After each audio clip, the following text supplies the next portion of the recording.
Licenciado Bernardo Monasterios, director de la carrera de Ciencias de la Comunicación Social. Lo recibimos con un fuerte aplauso.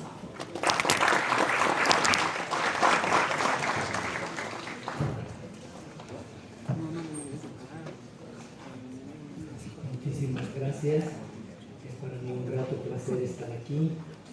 Perdonen la voz ronca, pero esta época de frío nos está atacando mucho. Hoy queremos inaugurar este evento interinstitucional para hablar sobre la ley de imprenta en la era de la desinformación y de alguna manera reiterar un homenaje a los 100 años de promulgación de la ley de imprenta en Bolivia, 1925-2025.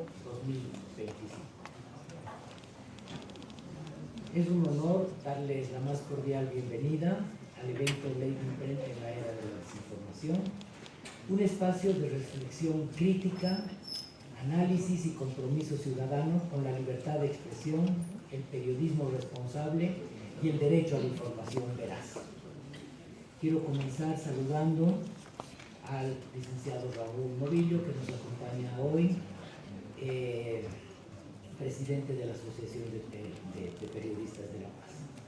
También a Carlos Salcedo, de la Federación de Trabajadores de la Prensa, que nos acompaña, al doctor Víctor Rico, que va a hacer una presentación sobre el tema, al magíster Miguel Pinto, que también nos acompaña, a la magíster Sandra Villegas, que también presentará un trabajo de investigación que lo ha realizado en nuestro Instituto de Investigaciones.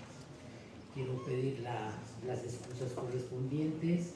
La licenciada Silvana Lames está cumpliendo labores periodísticas y ella va a llegar en unos momentos, ¿no? Hay una reunión importante en el Parlamento.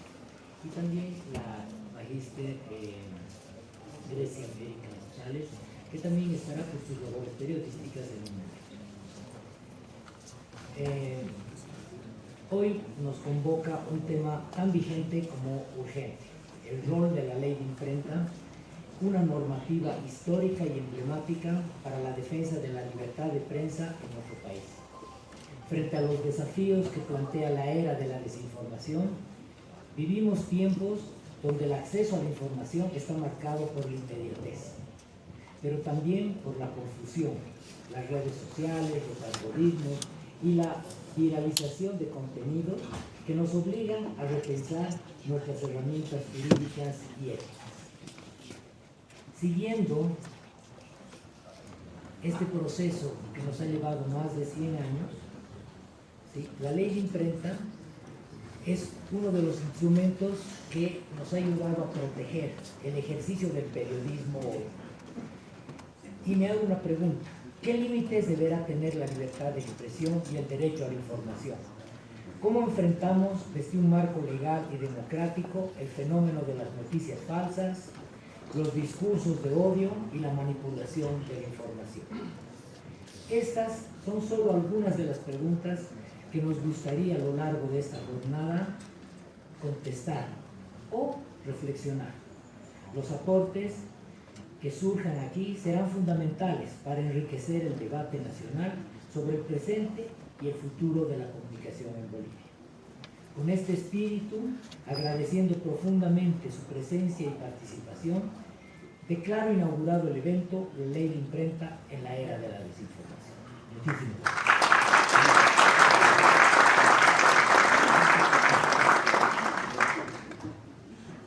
Agradecemos nuevamente las palabras de circunstancia y bienvenida al licenciado Bernardo Monasterios, director de la carrera de Ciencias de la Comunicación Social.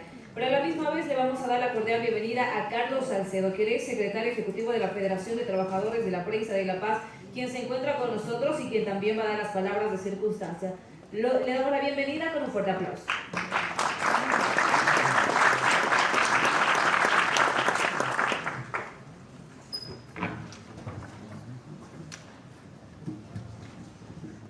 Tengan ustedes muy buenos días. Raúl Novillo, un gusto volver a ver. Eric, un gusto igual compartir contigo este momento de la red de aprendizaje o de enseñanza de la ley de imprenta. Miguel, un gusto igual. Nuestro próximo Tribunal de Honor de la Federación de la Prensa de la Paz, un gusto estar igual contigo. En este día quiero hablarles un poquito sobre la ley de imprenta.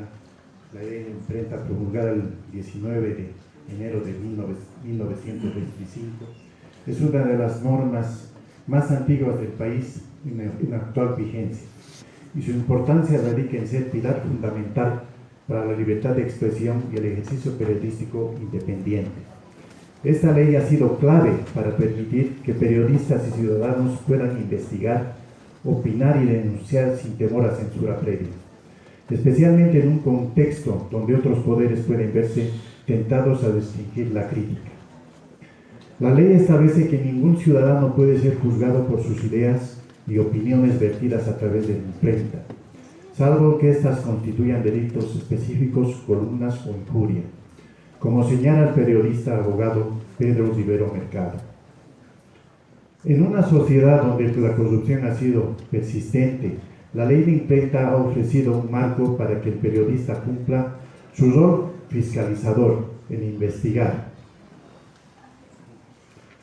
Sin la protección de esta ley, muchos casos establecidos emblemáticos de corrupción estatal y municipal nunca hubieran llegado a una opinión pública. La norma impide que los periodistas sean procesados por la vía penal ordinaria por el contenido de sus publicaciones, lo cual ha sido vital frente a intentos de judicialización del trabajo periodístico. Gracias a esta ley, el periodismo ha promovido ser un vehículo para la deliberación sobre asuntos públicos. Esto fortalece la democracia y empodera a la ciudadanía, según Carlos Mesa, historiador y expresidente. Aunque la ley de imprenta de 1925 fue pensada originalmente para el periodismo impreso, su espíritu protector de la libertad de expresión y prensa puede y debe extenderse al periodismo digital, que hoy cumple un rol igual o incluso más influyente que el tradicional.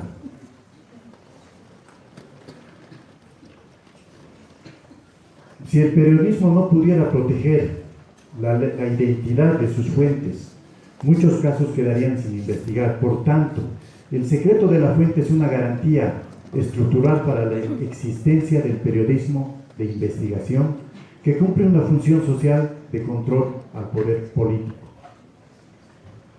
En este día que se celebra los 100 años, que se celebra los 100 años de la ley de imprenta, como Federación de Trabajadores de la Prensa de la Paz queremos ratificar nuestro compromiso intransigente en defensa de esta ley. Tenemos compañeros que últimamente han sido llamados a declarar en ámbitos judiciales, Fiscalía General, y esto es lo que no podemos permitir. Estaremos atentos a cualquiera de estas intenciones de varios grupos, poderes del Estado, que intentan vulnerar nuestros derechos. Muchas gracias.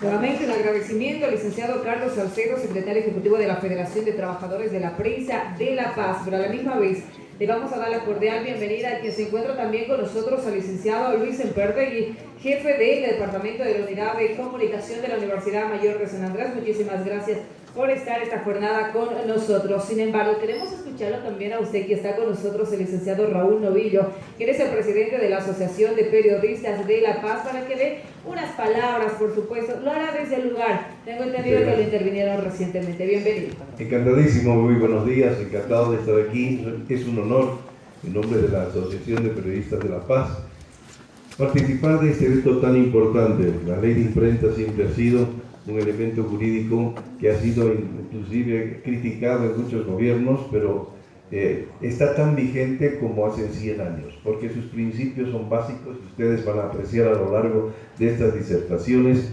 Este elemento jurídico está vigente y es muy importante, y obviamente los periodistas defendemos, porque es justamente parte de la libertad de expresión y la libertad de prensa que están en la Constitución Política del Estado, en el artículo 106 y 107, que nos respalda plenamente, y está incluida ahí su ley. Se refiere a la ley de imprenta. Encantadísimo de estar aquí, un placer de compartir con colegas que admiro tanto, y con ustedes, queridos alumnos y miembros de la Universidad Mayor de San Andrés, de la cual me honro también ser parte. Y bueno, simplemente decirles que el Día del Periodista, que va a ser mañana también, es un agasajo muy lindo de tener que tratar este tema de gran importancia. Muchísimas gracias, siento mucho orgullo en estar acá y honrado de poder participar. Gracias, licenciado Manuel.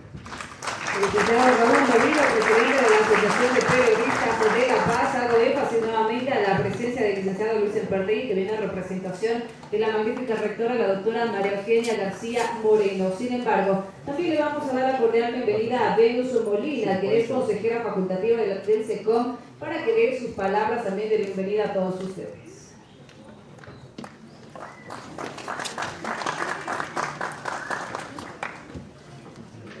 Muy buenos días a todos. Es un honor estar aquí con todos ustedes, tal vez conmemorando el Día del Periodista que se recuerda mañana y también en este seminario que es la ley de prensa, ¿no? Lo cual es muy importante para nosotros que estamos estudiando esta carrera tan hermosa y a la vez los que se dedicarán a la prensa son muy valientes, ¿no? Tal vez al tener ese ímpetu de querer averiguar las cosas, tener la verdad en la mano y exponerlas a la sociedad. En sí, los estudiantes de comunicación social son el futuro, ¿no? de Bolivia, se podría decir, que ellos van a ser los que lleven la información a cada rincón de este país. Muchas gracias.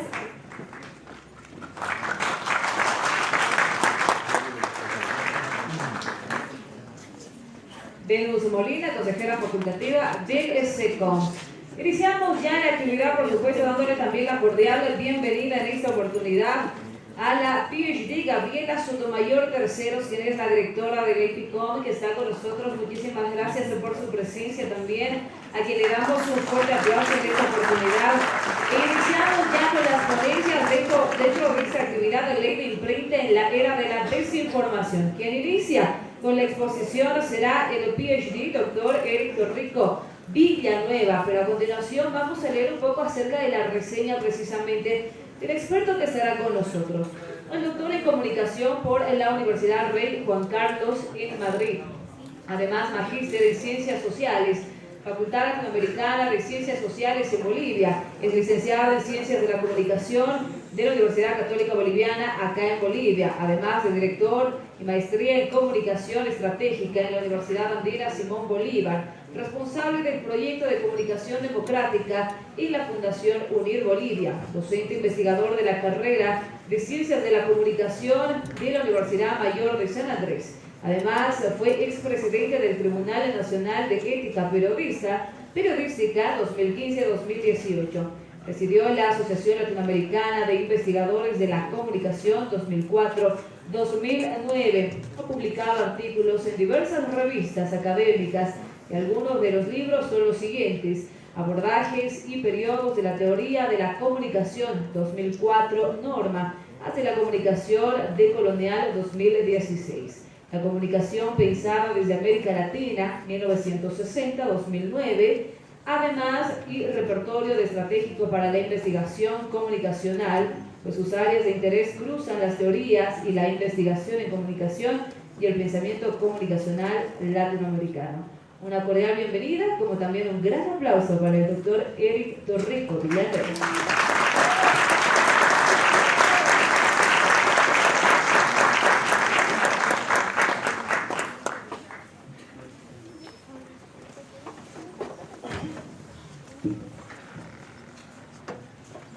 Muchas gracias, buenos días.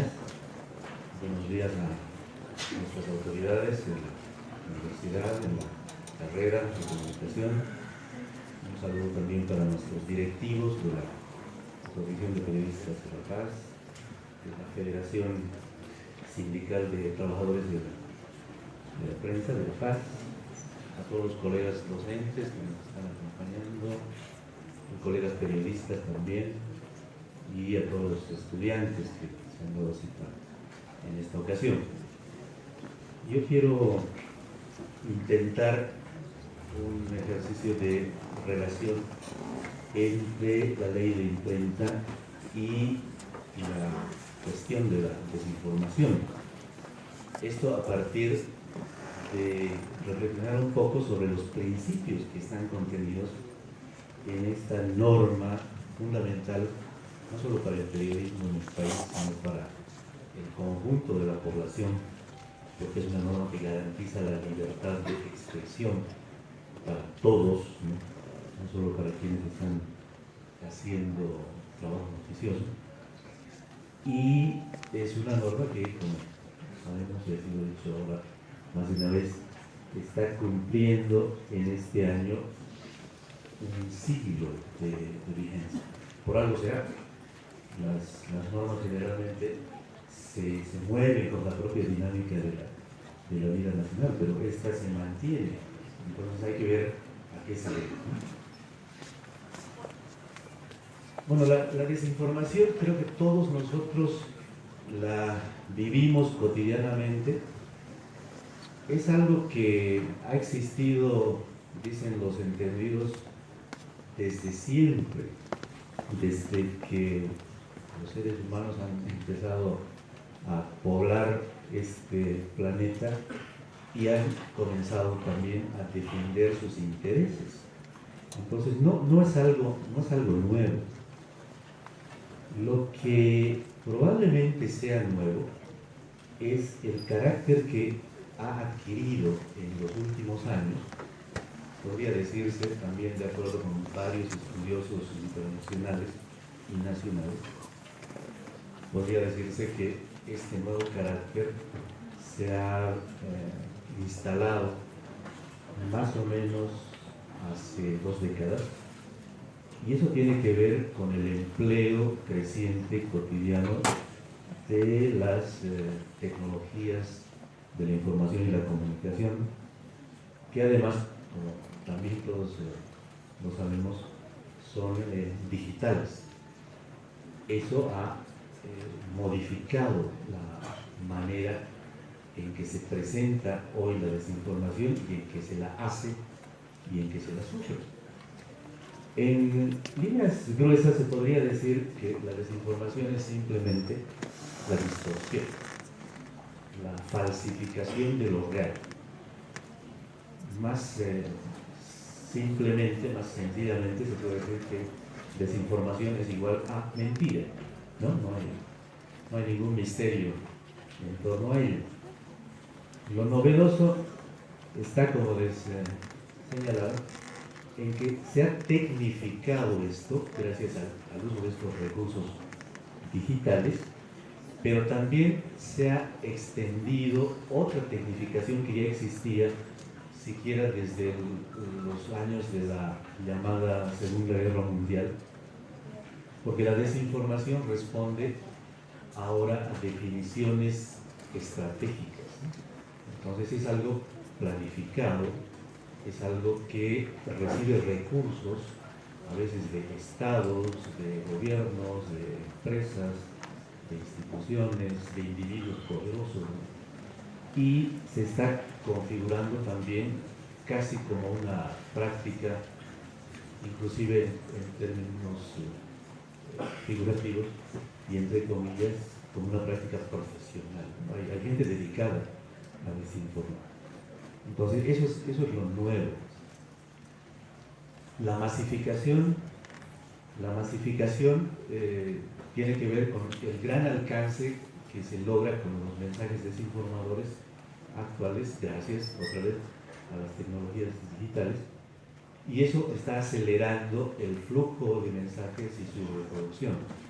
A muchos de nosotros nos pasa que recibimos algo que más o menos nos impacta, no lo pensamos ni un segundo más y ya lo despachamos, ¿no? Lo compartimos, lo amplificamos. Entonces todos estamos siendo parte, a veces inconscientemente, queriendo sin querer, ¿no?, de este volumen de desinformación que nos está inundando. Y entonces también otra manera de decir simple sobre qué es la desinformación viene a ser esta, de que se trata de la aceleración del chisme, ¿no?, o la aceleración de los rumores. Y en este marco contemporáneo en el que tenemos este uso estratégico, hay entonces, como manifestaba, objetivos que están siendo definidos por quienes se dedican a hacer desinformación, y esto siempre ocurre en el contexto de un cierto conflicto.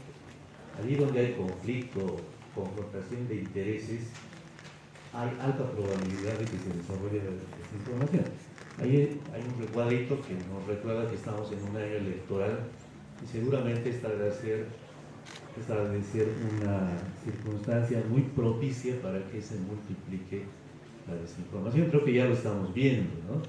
Pero vamos a tener eso con más intensidad en las próximas semanas. Esta es una definición que quiero aportarles sobre la desinformación.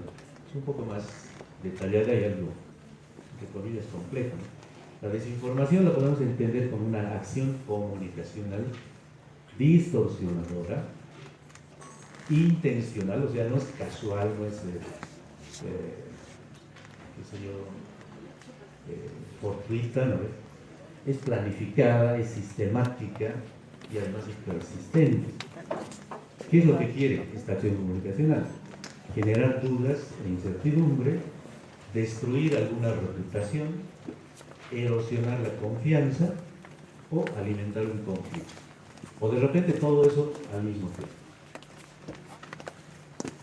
Para que se note mejor el contraste con lo que viene a ser lo positivo, que es informar, les puse ahí un par de referencias, ¿no? Informar quiere decir dar forma a algo para hacerlo conocer, pero de tal manera que lo que aportemos sea una certeza. Cuando informamos, logramos que la gente que recibe el mensaje tome nota, tome conocimiento de algo y se asegure de que eso es así. En cambio, la desinformación es obviamente todo lo contrario, ¿no? Desinformar querría decir quitarle la forma, ¿no? Quitarle el conocimiento, eliminar la certeza.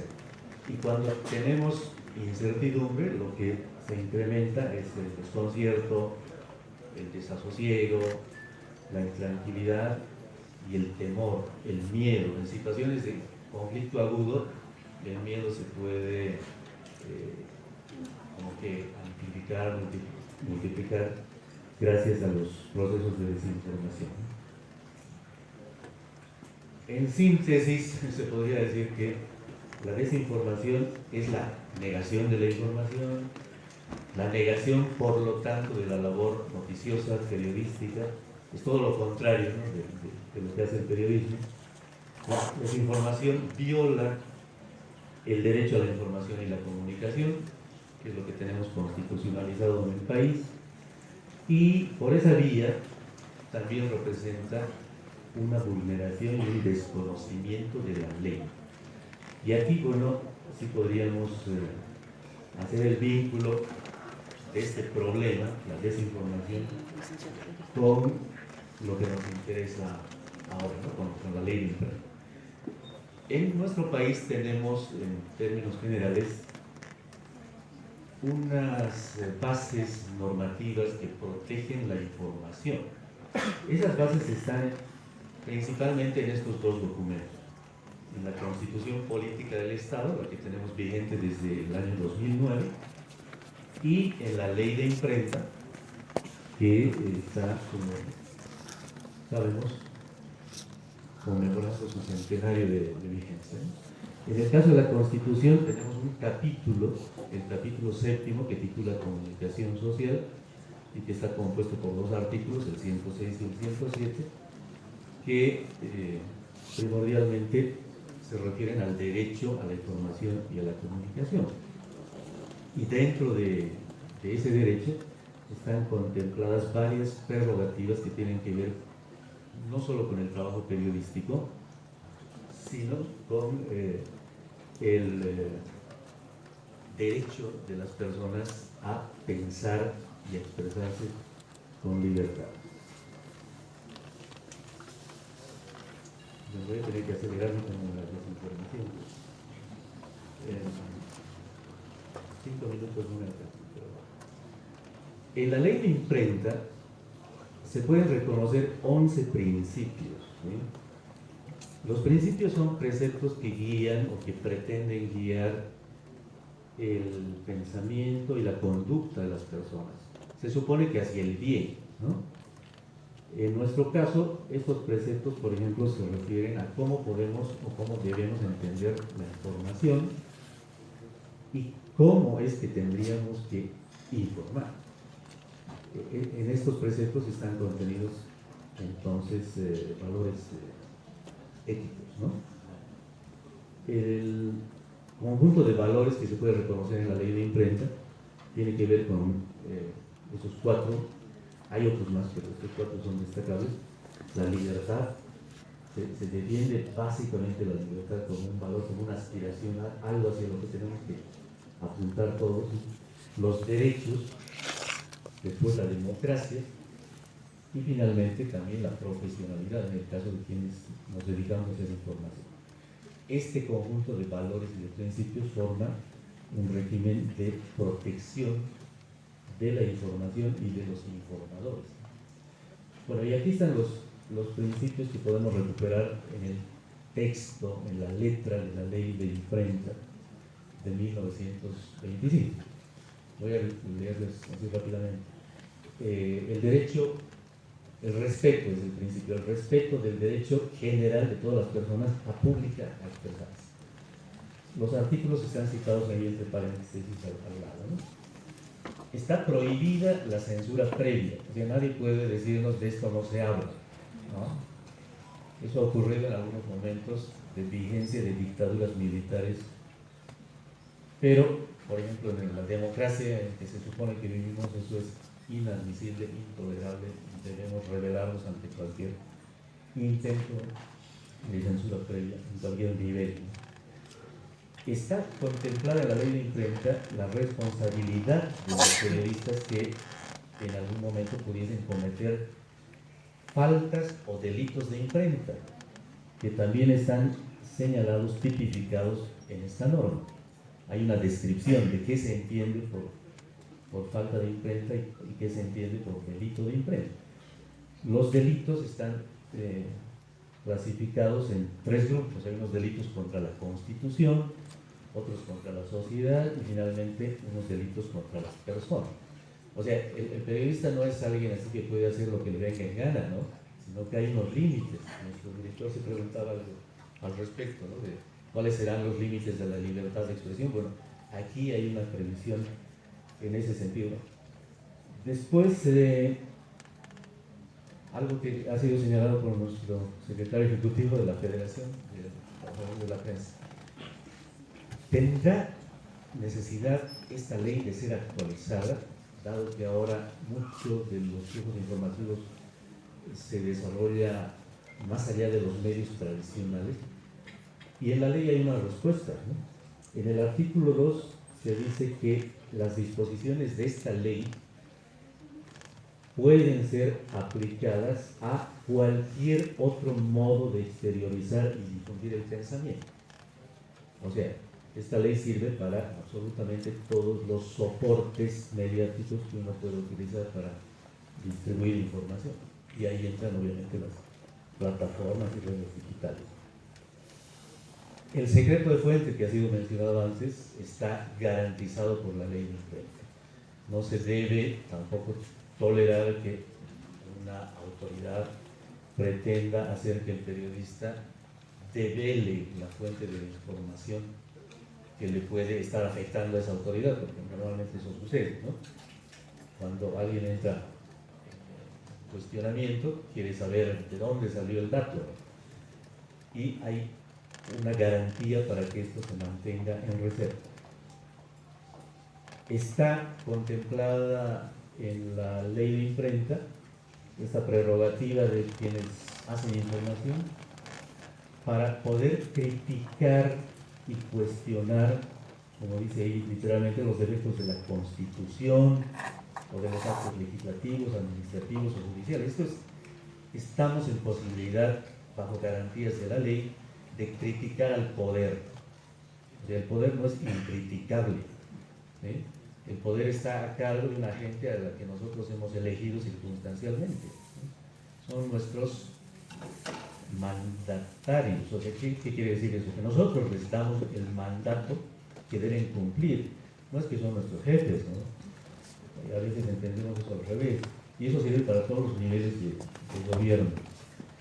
El procesamiento de las faltas y delitos de imprenta mediante los jurados de imprenta es algo que también resulta fundamental en la norma. No se puede por eso aceptar que alguna denuncia contra el periodismo vaya directamente a los tribunales ordinarios o penales, ¿no? Aunque la ley prevé también alguna posibilidad en ese sentido. Pero con las faltas y delitos de imprenta tienen que instalarse las audiencias de los jurados de imprenta.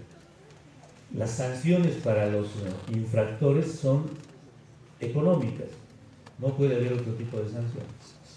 Anteriormente, en el siglo XIX, hubo varias reformas a esta norma, porque tiene sus antecedentes ya en el reglamento de imprenta de 1826, e inclusive estaba previsto el destierro, la cárcel para quienes cometían algún delito de imprenta, pero con la ley de 1925 las sanciones solamente pueden ser pecuniarias, económicas.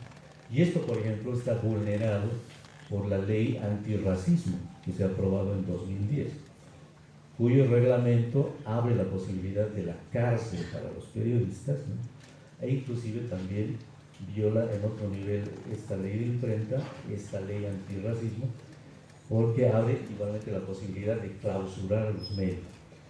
Y la ley de imprenta dice obviamente todo lo contrario, en defensa principista de la libertad de expresión. Y los públicos, los miembros de las audiencias de los medios informativos están igualmente protegidos, ¿no? Porque la ley de imprenta garantiza el derecho a la rectificación, a la réplica, y obliga a la satisfacción pública cuando alguien de la ciudadanía ha podido ser afectado por un contenido emitido en un medio informativo, ¿no? Bueno, entonces esos son los principios que están en la ley. Por eso se dice desde el gremio periodístico que esta ley no tiene que ser tocada, porque si alguien pone ahí su mano para cambiar alguna cosita, esa pequeña cosita puede representar una modificación sustancial de la vigencia, de la defensa de las libertades en este país. En la ley, entonces, tenemos este establecimiento, esta garantía para la libertad de expresión, que incluye hasta los propios desinformadores. O sea, quienes hacen desinformación, voy a decir lamentablemente, también tienen el derecho de decir lo que quieran, ¿no?, en sucesión a la vigencia de la libertad de expresión. Pero sí debieran someterse a las consecuencias de lo que han dicho, ¿no? La ley de imprenta plantea las responsabilidades que debe asumir el periodista si comete faltas o delitos. La ley de imprenta garantiza no solo la libertad de expresión, sino el trabajo periodístico, la expresión general de la ciudadanía y la dignidad de las personas frente a los medios informativos. Y, como hemos visto, señala también las sanciones que deben ser asumidas cuando se cometen faltas o delitos de imprenta. Ahora, volviendo a la desinformación. En los últimos años y a escala internacional se han desarrollado algunas estrategias para confrontar este fenómeno.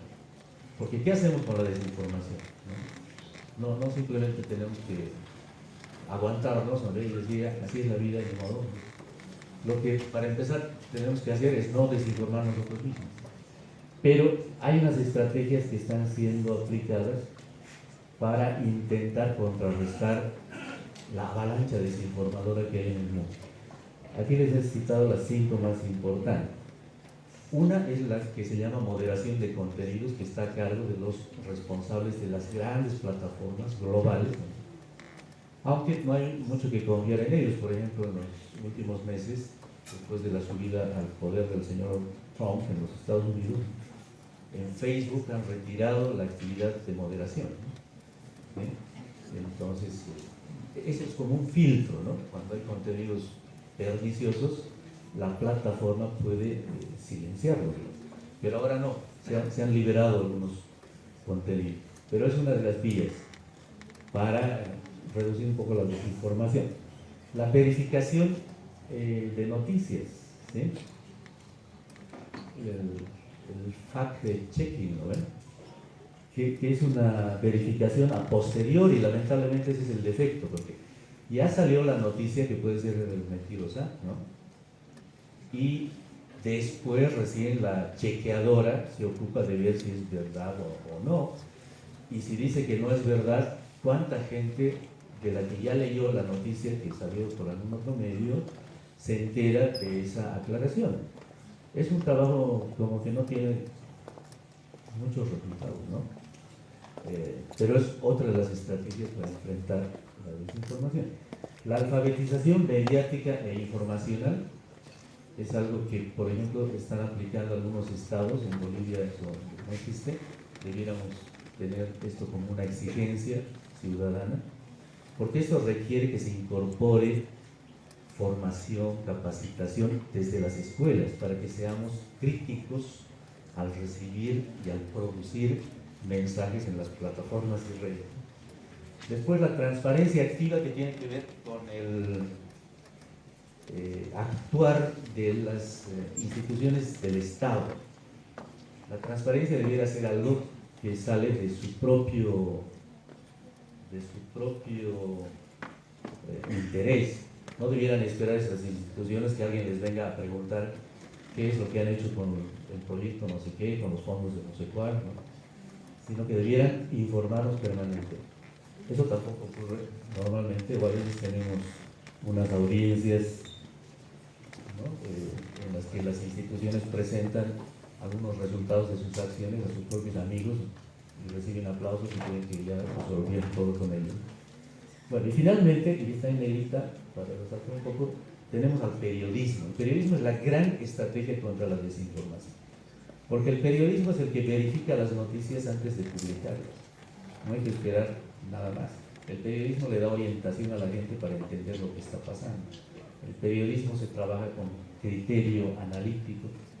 El periodismo es un servicio de interés público, y entonces hay que confiar en el periodismo como la mejor respuesta a la desinformación, y hay que hacer ese periodismo.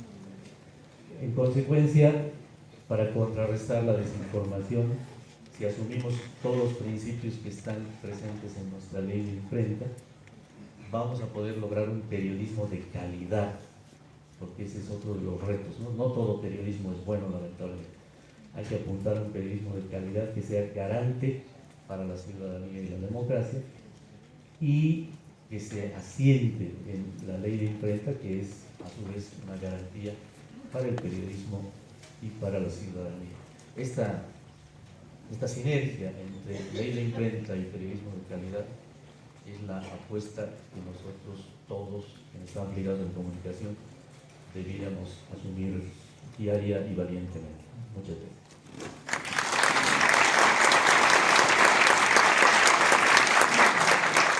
El doctor Eric Torrico Villanueva estuvo con nosotros con la exposición en esta oportunidad. Le queremos dar la cordial bienvenida que se suma a nuestra pecera, la magíster América Grecia González. La recibimos con un fuerte aplauso, por favor, por la presencia de la misma.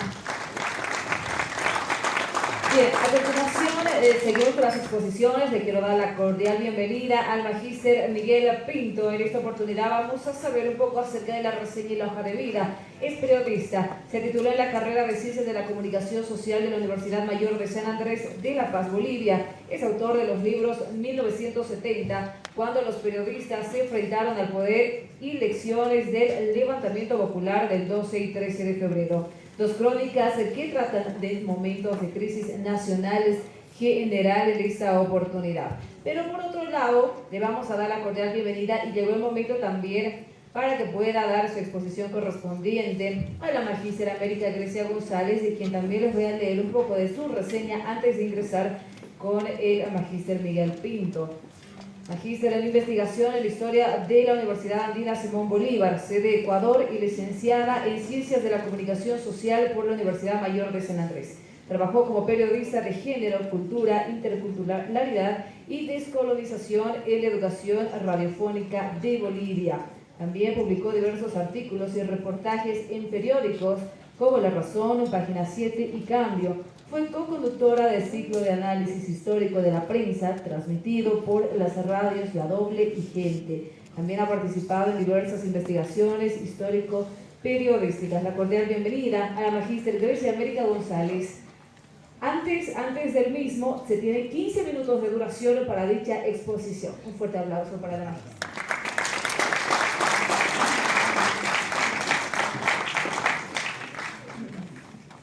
Muy buenos días, tengan todos ustedes. Quiero dar un saludo cordial a las autoridades académicas, expositores, docentes de la carrera, compañeros y público en general. Es un honor para mí dirigirme a ustedes para compartir un tema de gran relevancia. En un mundo donde la palabra escrita ha sido tanto herramienta de liberación como blanco de represión, a través de esta ponencia pretendo analizar de manera rápida y crítica la historia y el legado de la ley de imprenta. Esta intervención, por ello, lleva como título Ley de Imprenta, Libertad bajo fuego y Censura. En vísperas del primer centenario de la independencia de Bolivia, en un contexto impregnado de ideales liberales, el matutino La República, identificado como órgano del Partido Republicano, dio a conocer el 1 de febrero de 1925 en su portada su posición frente a la reciente promulgación de la Ley de Imprenta. Este texto respondía un momento decisivo en el debate de la libertad de expresión y de definición del rol de la prensa en la vida democrática. De manera textual, el periódico señaló: dictada la ley, que es una verdadera garantía para la sociedad y para el afianzamiento del prestigio de la prensa boliviana, hasta ayer entregada a los temores y amenazas de la cárcel y de procedimientos judiciales sumarios e inquisitoriales, restablecida la precisa institución del jurado para la represión de tan especiales delitos, solo quedan los periodistas independientes que fingen ahora ser víctimas a hacer un uso lícito y honesto de estas garantías y prerrogativas y no involucrar arbitrariamente la misión del periodista en los afanes del faccioso. Tal hicieron en periodos recientes algunos ciudadanos. El criterio republicano, en ese sentido, es muy claro. Desea la labor serena de la prensa de oposición a cambio tan solo de que los periodistas no abandonen la pluma por la piqueta del demagogo, a condición de que no se invoque las garantías consagradas al pensamiento crítico y al periodista en las actividades de sediciosos, entrenados en toda suerte de artimañas. Es decir, el periódico La República estaba, como voz del Partido Republicano, estaba respaldando la ley de imprenta. Sin embargo, se notaba entre las líneas de este editorial esta pugna que había entre liberales y republicanos. La primera disposición legal en torno a la libertad de imprenta, cabe recordar, data de 1826, cuando el mariscal Antonio José de Sucre promulgó una norma pionera en esencia que pretendía poner freno a los abusos de este derecho. De ese modo se establecieron sanciones como el destierro y la prisión. A esta medida le sucedieron diversos códigos, leyes y decretos tanto conservadores como liberales promulgados entre 1834 y 1920, que fueron configurando gradualmente el andamiaje legal que culminaría en la hoy centenaria Ley de Imprenta. Para comprender cabalmente el espíritu y los alcances de la nueva ley, promulgada el 19 de enero de 1925, resulta imprescindible situarla en el complejo escenario político-mediático que le sirvió de antesala. En particular, su análisis exige una lectura de los acontecimientos previos a la promulgación de esta ley, sancionada, de una ley sancionada el 17 de enero de 1918, durante el mandato liberal de José Gutiérrez Guerra. En particular, para ello es preciso volver a la mirada hacia el adverso contexto que se fue desarrollando a partir de 1914. Por ello les invito a retroceder un poco en el tiempo y recordar que en ese entonces el Partido Liberal se había dividido en dos, ¿no?, con el Partido Republicano. Esta coalición, el Partido Republicano estaba conformado por esta coalición entre liberales y conservadores. A partir de entonces, la confrontación de ambas fuerzas se va a intensificar y sus respectivos medios impresos iban a ser utilizados como una trinchera de guerra. En agosto de 1914, bajo el régimen de Ismael Montes, el segundo gobierno, ardieron en llamas los talleres de imprenta, La Verdad, La Acción y El Diario, y se clausuraron cerca de 30 horas informativas opositoras. En ese entorno hostil nació La Razón, el 7 de febrero de 1917, bajo la dirección de Alfredo Infante. Desde sus primeras ediciones, cabe recordar, se erigió como un vocero del Partido Republicano. En ese entonces el Partido Republicano todavía no se había dividido. En 1921 se va a dividir entre el Partido Republicano Socialista y el Partido Republicano Genuino. En un momento de desgaste político, crisis económica y bajo la sombra de una oposición republicana en ascenso, en agosto de 1917, José Gutiérrez Guerra asume la presidencia. En medio de estas controversias, pues se sospechaba que tanto él como Montes eran supuestos culpables del asesinato del expresidente José Manuel Banco. Durante este agitado periodo, los republicanos, aunque con escasa representación legislativa, alzaron graves acusaciones contra este expresidente, imputándolo de faltas a la Constitución, censura de medios, atropellos cometidos contra la ciudadanía por agentes del orden e injerencia en monopolios. De igual manera, se pidió investigar la fortuna del presidente. Estas denuncias fueron ampliamente difundidas e interpretadas por los periódicos La Verdad, El Hombre Libre y La Razón. En medio de un fuego cruzado entre las fuerzas políticas en el Parlamento, estos rotativos republicanos presionaron para que Montes compareciera ante la Cámara de Diputados. Sumado a ello, el 4 de diciembre, insinuaron que al parecer el jefe del Partido Republicano, en ese entonces Daniel Salamanca, estaba en peligro de muerte. Al día siguiente, tras horas de deliberaciones, el legislativo respaldó a Montes y lo absolvió. Las céntricas calles, a las 18 horas, se llenaron de personas, entre ellos el Partido Republicano, y de esto se generó un enfrentamiento entre los insurgentes y las fuerzas del orden. Entre sangre y pólvora, esa jornada se amordazó a la prensa movilizada. Hubo más de 10 muertos y más de 20 heridos. Entre los deportados figuraba el nombre del periodista de La Verdad, Juan Bardín. Los cronistas del Hombre Libre, Vicente Fernández, Toribio Levi y Gustavo Otero, así como los de La Razón, Emilio Miranda y Sixto Ballesteros. Y además, 40 personas fueron de igual manera arrestadas. Acto seguido, se declaró en la ciudad de La Paz estado de sitio. La historia no terminó ahí, pues los diarios republicanos fueron acusados de conspirar contra el gobierno, impulsar campañas de desprestigio y movilizar a la población.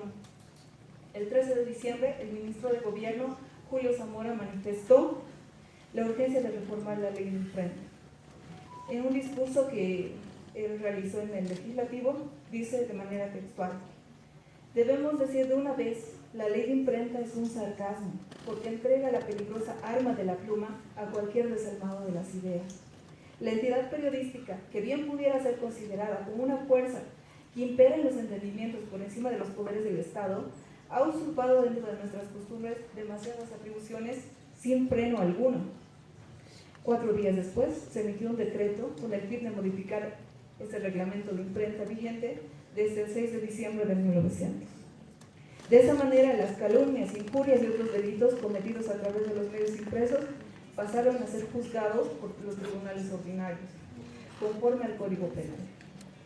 El rotativo Liberal El Tiempo, al respecto, respaldó esa decisión con las siguientes palabras: crear un tribunal especial para los periodistas, como el jurado, es eximirse del fuero común de las reglas dictadas para los diferentes juicios, significa una merma de las atribuciones de la sociedad, cuando no para el Poder Judicial una ofensa. Ningún tribunal constituido puede revestir el prestigio, la autoridad, la majestad de las garantías de acierto de los únicos tribunales judiciales merecedores de este nombre que ejercen el poder supremo, pues son expresión de la soberanía nacional. es decir, ellos estaban en contra de los jurados de imprenta, pero solo bajo el régimen liberal. Un mes después, en enero de 1918, se aprobó la denominada Ley Candado, o también conocida Ley Mordaza. En su articulado se consideraba impracticable el ejercicio de los jurados de imprenta. A su vez, se permitía que los funcionarios gubernamentales, acusados por la prensa de corrupción o negligencia, enjuicien a sus detractores por la vía ordinaria. También suprimía el principio de individualización de la responsabilidad del escritor periodista, conculcando a editores e impresores. En síntesis, se restringía severamente el ejercicio periodístico. Esta disposición fue derogada 2 años después y más tarde por el Decreto Supremo del 17 de julio de 1920. Es decir, cuando ingresa un triunvirato conformado, encabezado por Bautista Saavedra, y está también José Escobar. No obstante, las calumnias e injurias contra personas particulares quedaron bajo la jurisdicción común, salvo que el afectado optara por acudir a un jurado de imprenta. Al mismo tiempo, se penalizó la clandestinidad de los talleres de imprenta y publicaciones, con una pena, una multa entre 200 a 500 bolivianos en ese entonces. Con la llegada del poder del Partido Republicano, la polarización entre estos dos frentes políticos se exacerbó aún más. La ofensiva contra la libertad de expresión no tuvo tregua. En La Paz, los impresos del diario El Tiempo, Palabra Libre y La Razón fueron censurados. Este último vio a su director Gustavo Otero tras las rejas, mientras el fuego devoraba sus talleres. Simultáneamente, se abrieron procesos legales contra la Tribuna de Sucre y el Radical de Potosí. En ese clima de asfixia de la palabra, el 10 de julio de 1923 se dictó un decreto represivo que marcó el fin de varios diarios del país.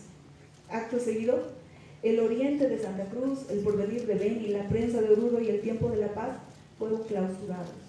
Además, sufrieron ataques a mano armada a los diarios opositores, El Republicano, El Crisol y El Federal. Es decir, los gobiernos liberales censuraban a los republicanos y ahora los republicanos que habían ingresado al poder estaban censurando a los liberales. El 19 de enero de 1925, en medio de una atmósfera densa cargada de tensiones políticas, donde la palabra libre se pagaba con encierro y los talleres de imprenta ardían en llamas, la ley de imprenta nació como una chispa en la penumbra, una promesa escrita para resguardar el oficio de narrar la historia inmediata. Surgió también como símbolo una huella impresa que marcó el centenario de la independencia del país. Mientras tanto, tras bambalinas se tejía la trama del poder. Bautista Saavedra, quien debía dejar el mando en pocos meses, alzaba copas en cenas fastuosas y celebraciones partidarias para presentar a su sucesor, José Gabino Villanueva. Toda esta información la he sacado directamente de los periódicos, y ahí se muestra cómo Bautista Saavedra en un primer momento va garantizando el ejercicio democrático y el apoyo a José Gabino Villanueva, pero en adelante se va a ver que va a haber una ruptura y por ello va a entrar Hernando Siles Reyes de la presidencia. Posteriormente, la ley de imprenta vio la luz, además, en un periodo crucial para el gremio periodístico, una época en que los cazanoticias comenzaban a armar sus propias organizaciones de defensa y de pertenencia. Por ejemplo, en Sucre, el 15 de enero de 1875, se había fundado la primera organización bajo el nombre de Prensa Asociada. Décadas después, en julio de 1917, La Paz vio nacer la Federación de Periodistas Independientes. En 1926, en Oruro surgió el Círculo de la Prensa, y 3 años más tarde se instituyó la Asociación de Periodistas de La Paz. Este impulso organizativo no se detuvo. El 23 de marzo de 1954 se fundó el Sindicato de Trabajadores de la Prensa de La Paz y el 23 de marzo la Federación de Trabajadores de la Prensa de Bolivia. Sin embargo, esta conquista legal no tardó en encontrar resistencia. Los años venideros estuvieron marcados por repetidos intentos de modificarla, dejarla en suspenso y hasta derogarla. Así, esta norma osciló entre su papel de resguardo del periodismo y el de víctima de los vaivenes políticos partidarios. En 1938, por ejemplo, entre estos episodios se marca un nuevo aspecto legal para reprimir a los medios de extrema derecha y deja en pausa la ley de imprenta. Poco después, en 1941, el régimen militar de Enrique Peñaranda envió a la Cámara Baja un proyecto de ley de seguridad y bienestar con la intención de poner un bozal al periodismo contrario a los intereses de la rosca minero urbana. En 1951, el jurado de imprenta fue suprimido. Un decreto ley advirtió que cualquier persona que sea sorprendida imprimiendo o distribuyendo panfletos, volantes de agitación o de publicaciones clandestinas sería arrestada y procesada acorde a lo establecido en el Código Penal. Un año más tarde, tras la Revolución Nacional del 9 de abril de 1952, el movimiento nacionalista revolucionario puso nuevamente en vigencia la ley de imprenta. Y con esto ya voy a terminar. Pero el ciclo de retrocesos y avances continuó, pues en 1964 el MNR relegó la legislación vigente para asegurar su permanencia en el poder. En la década del 70, con el ascenso de las dictaduras, la censura se volvió sistemática y violenta. Medios clausurados, micrófonos silenciados, cerca de un centenar de periodistas perseguidos, encarcelados o forzados al exilio. Ya en los estertores del siglo XX, una nueva amenaza surgió bajo el nombre de Ley Mordaza. Dicha iniciativa fue presentada por el senador Mario Rolón Anaya, Mario Paz Zamora, Guido Camacho y Waldo Sesú. El objetivo era anular la ley de imprenta frente a esa arremetida a la prensa boliviana. No solo, pues los trabajadores de la información no solo la consideraban una norma ni la defendían, sino que para ellos era un derecho fundamental el informar y disentir. En síntesis, la historia de la ley de imprenta en Bolivia es más que un entramado legal. Es más bien un relato de sangre y tiempo. La lucha por la libertad de expresión en el centenario de la independencia encontró en 1925 un respiro legal que prometía justicia mediante la garantía de un jurado de imprenta. Tras años de mordaza impuestas por el poder, sin embargo, esta conquista siempre fue frágil y pendió de la voluntad del régimen de turno, arrastrada entre la retórica de la democracia y los zarpazos del autoritarismo. Por ello, se recomienda no solo preservar y fortalecer la ley de imprenta, sino también blindarla contra las tentaciones del poder. Es urgente fomentar una cultura democrática respaldada por gremios periodísticos sólidos, independientes y comprometidos con la ética. El derecho a informar no puede seguir siendo rehén del vaivén político, de lecturas partidarias. Allí donde se apaga una rotativa o se encarcela una voz, la democracia entera comienza a desvanecerse. Solo una ciudadanía informada y una prensa libre garantizan que la historia no vuelva a escribirse a sangre y fuego. Gracias.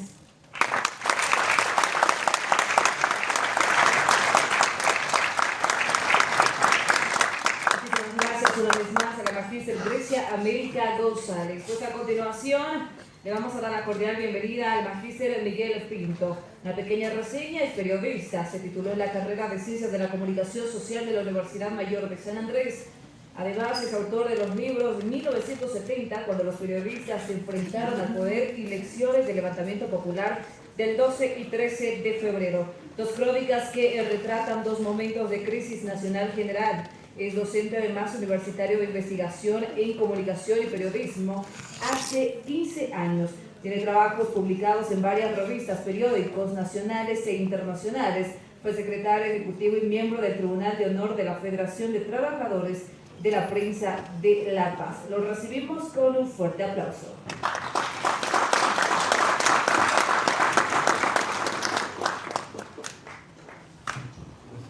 Muchas gracias. Antes de empezar, un saludo fraternal a nuestras organizaciones matrices, la Asociación de La Paz, la Federación de la Prensa, que han sido las que han defendido siempre la ley de imprenta. Un saludo al panel y quisiera hacer notar así rápidamente una coincidencia muy interesante. Tanto Grecia como mi persona hemos sido asesorados por él. Mira ahora estamos sentados al lado de él, que ha sido nuestro profesor, y quería destacar esto porque estamos al lado de una personalidad, ¿no? Y también destacar aquí la presencia de don René Carvajal, ¿no? Trabajador de presencia, sindicalista, ¿no? Un revolucionario en las letras. René, un gusto verte después de 25 años, hermano. Quisiera que te pares, hermano, y es un periodista que tenemos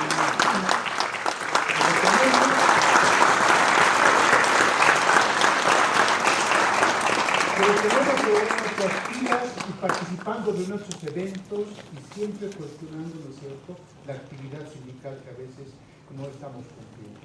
Un gusto y quería hacerte conocer esto, hermano. Voy a romper el protocolo por el tema técnico de cables. Voy a pedir la disculpa por el momento. Voy a ir allá adelante.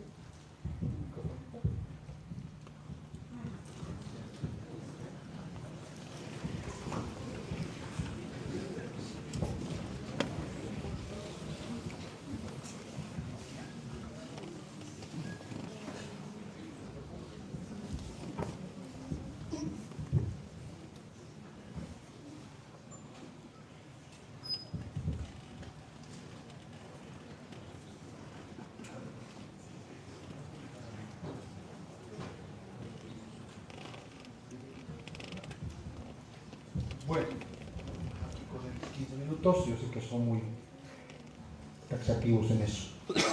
Voy a exponer 4 temas, lo están viendo en las pantallas. Voy a explicar 2 casos, un caso de las brujas, el otro caso 2 del escorpión, que me parece interesante, y voy a explicar un poco el tema de la desinformación. Ahí voy a complementar lo que han manifestado Eric, y los desafíos que tenemos, que es lo que me han pedido.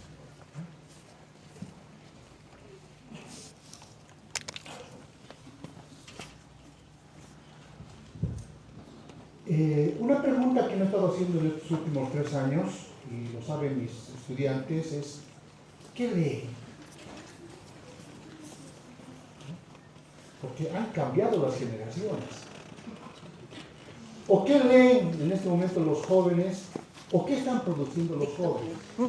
Y este autor, que lo deben conocer, es Noam Harari, es un historiador israelí muy famoso hoy. No es por si acaso un personaje de izquierda, ¿no? Pueden ver un titular. Es un historiador que escribe fundamentalmente para jóvenes y niños. Nació en 1976, ya se ubica, no ha vivido la etapa ya del internet, ¿no? Cuando era muy jovencito.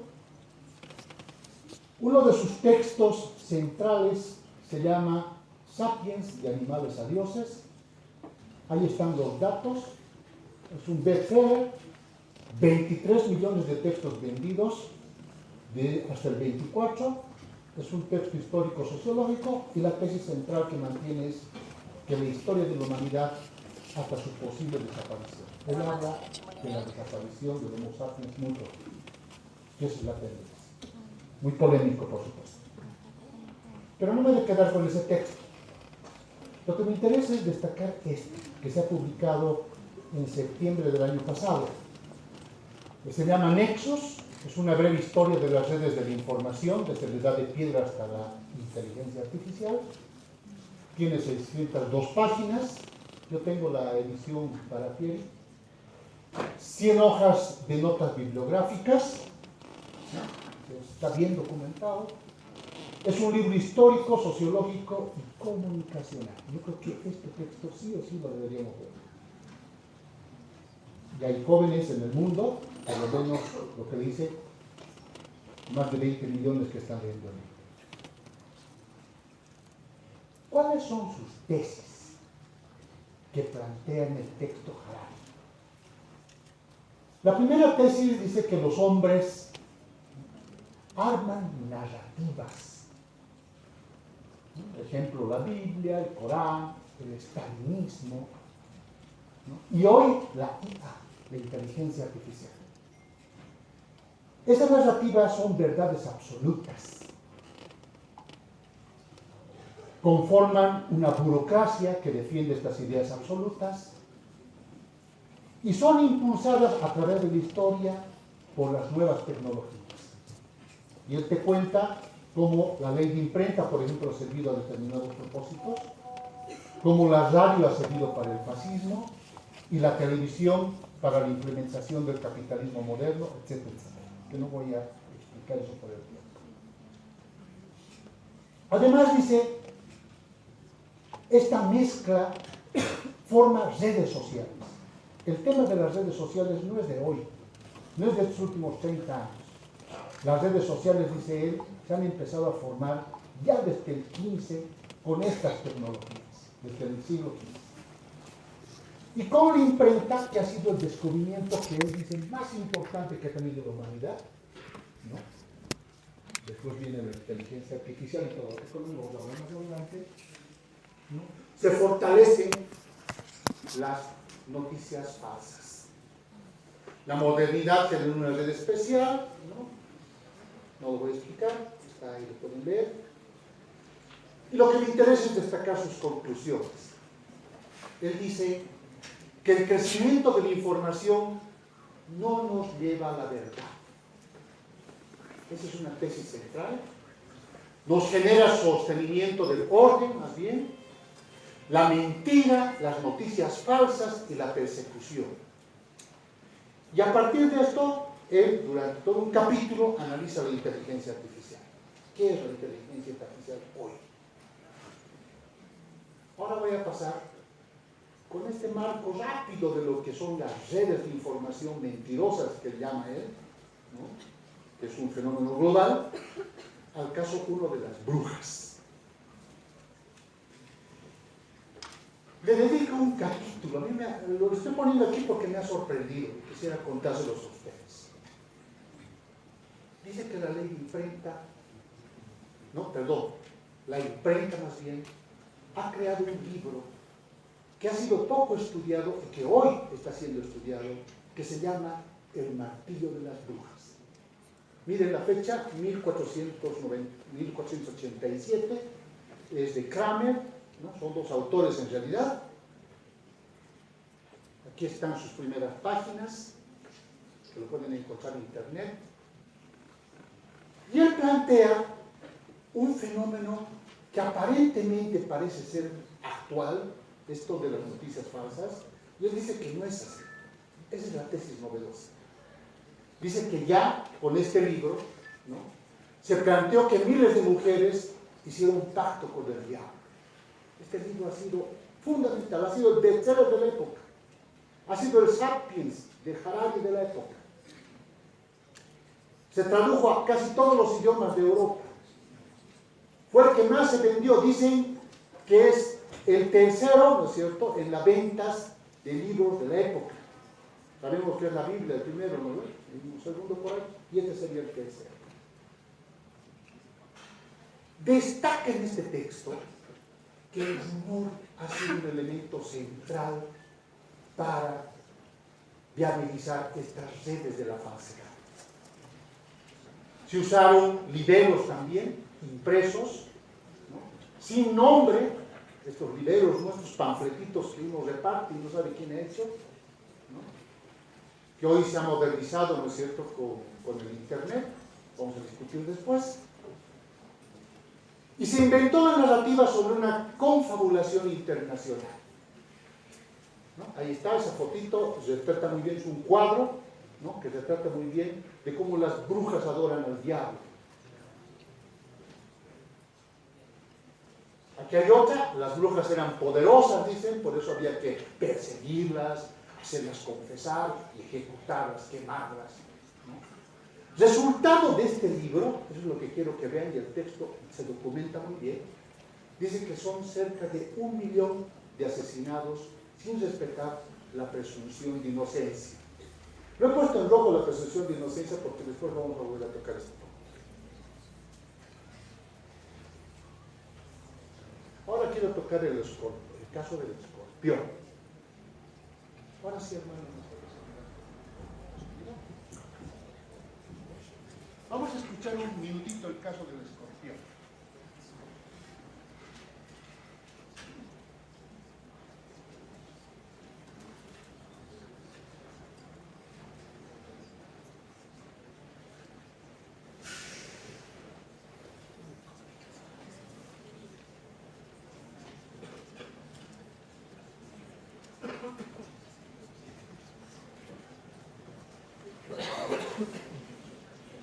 Voy a mostrarles algo muy vergonzoso. Tú no puedes en la ciencia aventurarte a dar cualquier, como dicen los bolivianos, huevadas. Estás hablando huevadas. Es muy posible que este libro, ¿no?, de la escritura preinca, lo han hecho en un carnaval de Oruro súper mamadazos. Qué pena por la gente boliviana en su afán de seguir inculcando el orgullo y el patriotismo boliviano para que la gente se sienta orgullosa de una pelotudez, de una estupidez. Ese tipo de videos es trabajo de escorpiones. El escorpión es un bicho, es una alimaña que se oculta y cuando puede clava su aguijón a sus víctimas inoculando veneno. Los que destilan odio en las redes sociales son como el escorpión, cuya razón de ser es simplemente destilar veneno. Yo también puedo decir, pues, o como dice el señor Carlos Ponce Sanguinetti,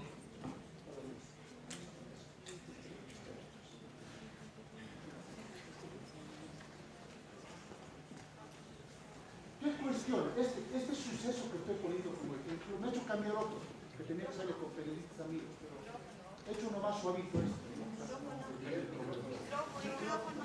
para no meterme en problemas. Entonces tocando este tema. Ataca este libro boliviano, escrito por Luis Ramiro Beltrán, Karina Herrera, Esperanza Pinto, Eric Torrico, que está presente acá.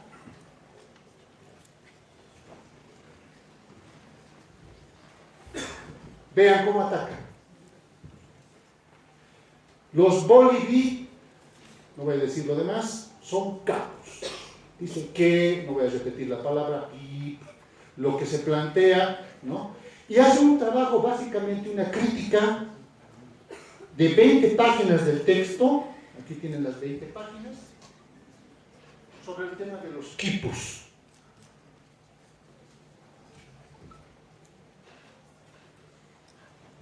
Él es Juan José Toro, es un periodista de Potosí muy conocido.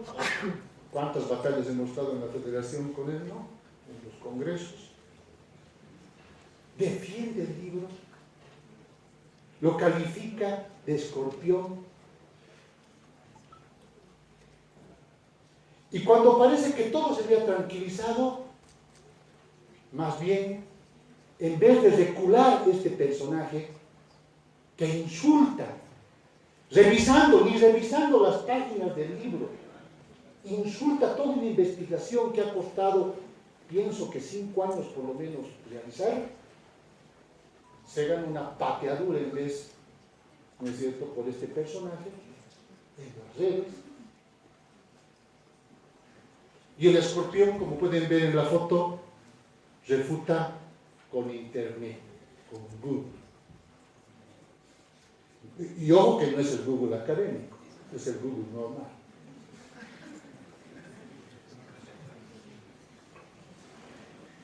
¿Cómo se identifica? Porque anoche me he quedado hasta las 2 de la mañana revisando quién es este personaje, cuáles son sus discursos.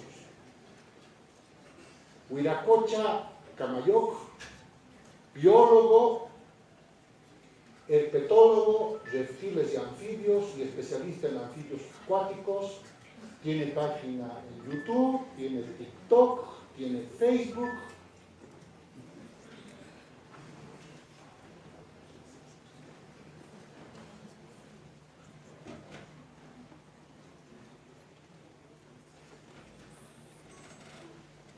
¿Qué está sucediendo? Les estoy mostrando solo un ejemplo. ¿Quién defiende a quien nos está viendo desde el cielo, a Luis Ramiro Beltrán, ante la arremetida feroz de este personaje tiktokero, que se hace llamar en algunos episodios, he visto, hasta periodista? ¿Quién nos protege de los anónimos que en nuestra carrera se produce? Vean nuestras páginas.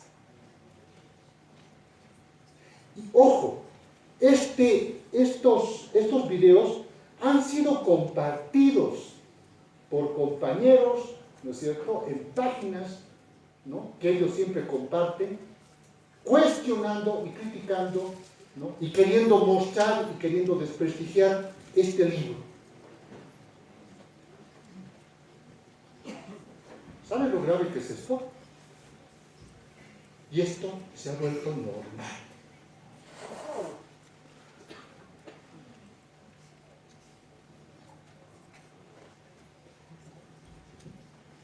Lo que decía Harari,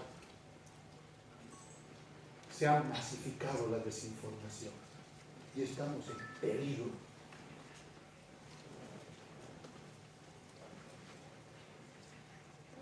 La velocidad informativa, voy a aseverar, ¿quién nos protege de la inseguridad informativa que las redes están implementando en este momento?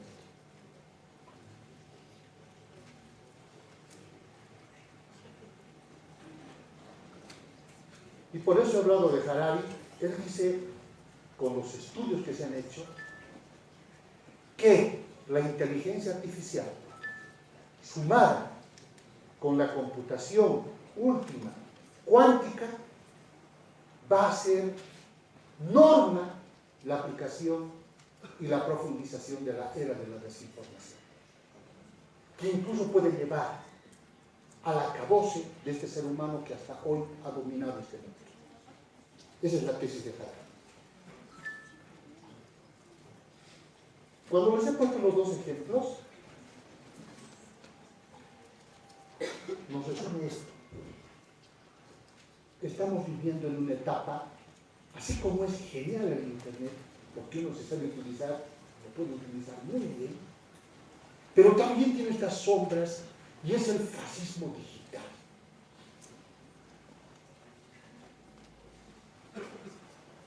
¿Quiénes están detrás de este negocio de lo digital? Les aseguro que si les pregunto quiénes son, no me reconocen por lo menos a tres. Estos son los que manejan el negocio digital por detrás. Millonarios de la nueva información de la comunicación. 25 familias. Mientras tanto, hay que ser ley de imprenta, hay que ser ley tal, hay que ser ley cual contra los periodistas que están cada vez más complicados en su labor y no nos ocupamos de protegernos de lo que se está generando en este momento en el mundo y también en Bolivia. Antes la credibilidad era importante, hoy lastimosamente ya no lo es. Y aquí tal vez para el debate, con esto ya estoy concluyendo, ¿no? Hay resoluciones que saca nuestro Consejo Nacional de Ética, pero lastimosamente puedes tener 2, 3, 4, 5 procesos y continúan haciendo la actividad periodística. Y es más, hay periodistas que se están sumando ahora, son tiktokers. Tenemos algunos también en la carrera que se han vuelto a los tiktokers y muy pronto van a ser candidatos.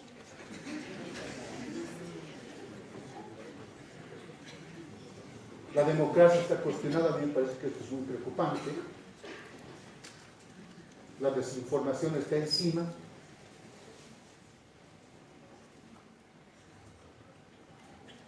Y yo, por lo menos para terminar, planteo que creo que hay que hacer 5 cosas en los desafíos frente a esto que es de terror. Para mí es de terror.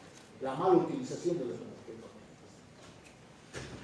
Yo creo que hay que liberarse, los periodistas no nos liberamos del me gusta, ¿no? Yo he visto a compañeros que están ávidos de decir, a ver, que me manden, quiénes me han visto, etcétera, etcétera, y publican cualquier cosa sensacionalista, no respetan, ¿no es cierto?, el derecho a la inocencia que tienen las personas, se meten ahora en el TikTok, están en Twitter, están en todo lugar, les encanta, ¿no es cierto?, el like.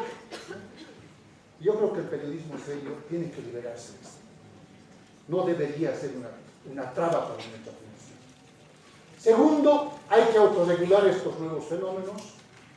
Eso de que la mejor regulación es la que no existe es una falsedad. Yo creo que todas las propuestas actuales están demostrando de que es necesario de que las organizaciones que están aquí presentes se unan y empecemos a regular a estos que se ocultan en el anonimato y conforman y estructuran todo este aparato que se llama era de la desinformación. Tercero, yo creo que hay que también operar la ley de la transparencia estatal, ¿no? Hay una ley que está durmiendo, ¿no? Para que se vea cómo se mueven los temas económicos básicamente en el país, pero también debería haber una transparencia en el manejo mediático. Yo les pregunto, ¿quiénes manejan el canal 2? ¿Quiénes son los socios? ¿Quiénes son los que manejan los canales en general? ¿Por qué eso no está en su página web? Porque deberíamos de conocer. Además, también deberían aparecer los jefes de redacción, que son los que operan por detrás, ¿no?, la manipulación de la información. Deberían estar sus nombres. Porque a quienes pegan no son ellos, porque ellos nunca salen a la calle. A los que pegan y a los que manosean, como ha sucedido en Cochabamba, son a las periodistas y los periodistas y trabajadores de la prensa de base, a los que dan la cara. Pero los empresarios están encubiertos. Eso hay que transparentar también.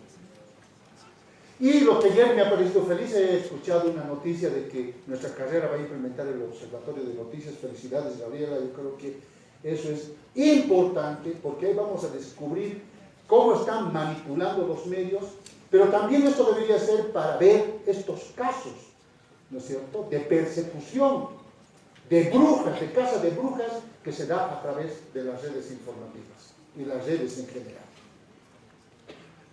Y finalmente, yo creo que aquí viene el tema más laboral. No podemos hacer buen periodismo, porque eso también he hablado esta mañana, ¿no?, si tenemos bajos salarios.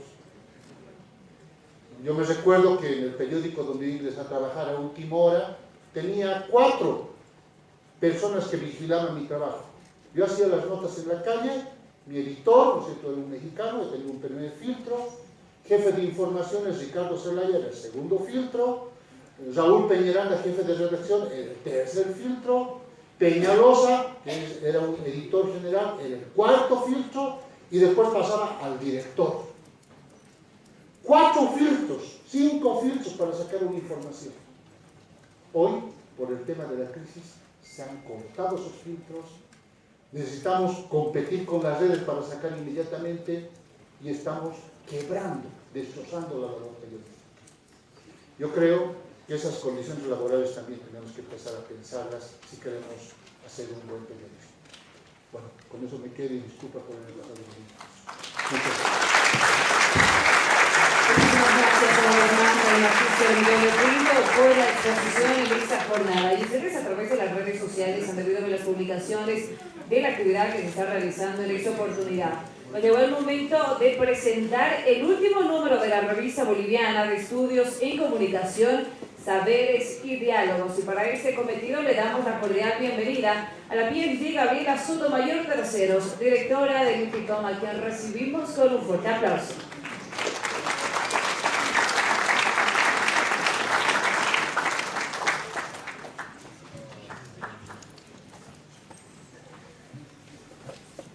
Buenos días a todos.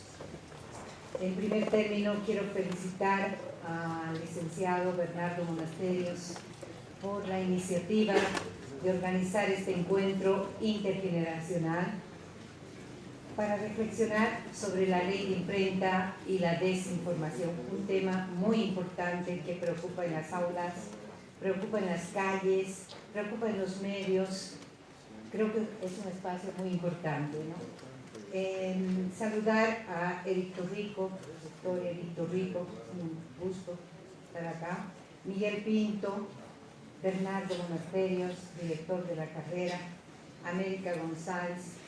Quiero saludar en forma especial a Esperanza Pinto, no sé si está por ahí, a Sandra Villegas y, cómo no, a Raúl Novillo, a la